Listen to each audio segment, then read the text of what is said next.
The date was December 19th, 2025. The time was 4 a.m. Inside a sealed room in Brussels, the most powerful leaders in Europe were staring at a terrifying reality. For months, the world was promised one thing. The EU would seize 105 billion of frozen Russian assets and give it to Ukraine. It was supposed to be the ultimate justice, make the aggressor pay. But when the doors finally opened, the deal was dead. The seizure was cancelled.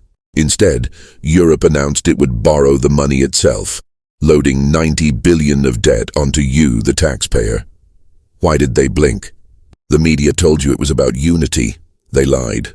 The real reason involves a secret lawsuit, a company you've never heard of, and a warning that the euro itself was about to collapse. Welcome to Earn More, Save More. To understand this failure, you have to follow the money. Since 2022, the West has frozen $260 billion of Russian assets. But here is the catch. This money isn't in a bank in Washington. 191 billion of it is sitting in one tiny place, Belgium. It's held by a company called Euroclear. Think of Euroclear as the plumber of the global financial system. When you buy a stock or bond anywhere in Europe, Euroclear moves the ownership. They hold 37 trillion in assets. Euroclear is the beating heart of European finance.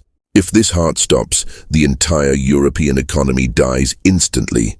And Russia knew exactly where to aim the knife. While Brussels was writing speeches, Moscow was writing lawsuits.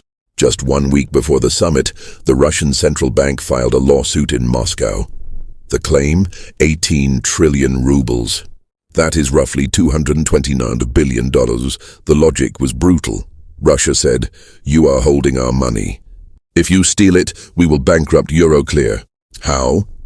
Because Euroclear holds assets inside Russia for Western banks. This is called symmetrical retaliation. If Russia seized Euroclear's assets, Euroclear would become insolvent. The moment that happens, the entire Eurozone financial system freezes. No bonds trade, no stocks move.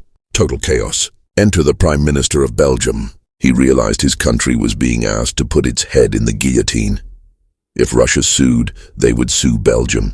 If Euroclear collapsed, Belgium would have to bail it out. He demanded a parachute. He told Germany and France, "If you want to seize this money, you must sign a contract to pay for the damages if Russia sues us." And guess what happened? The room went silent.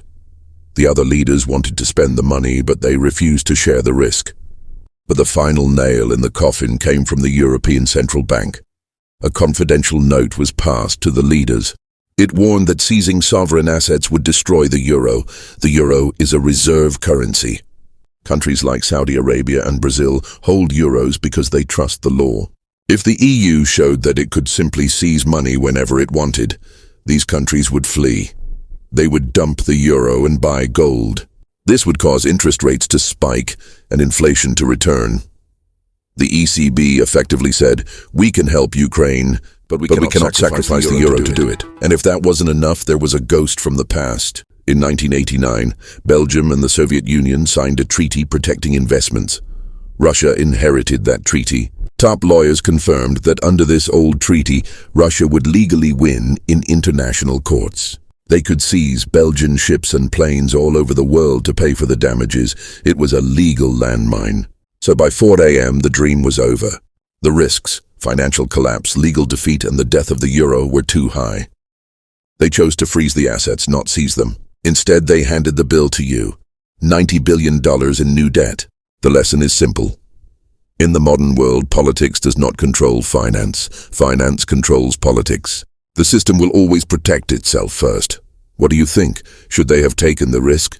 Let me know in the comments. This is Earn More, Save More. Thanks for watching.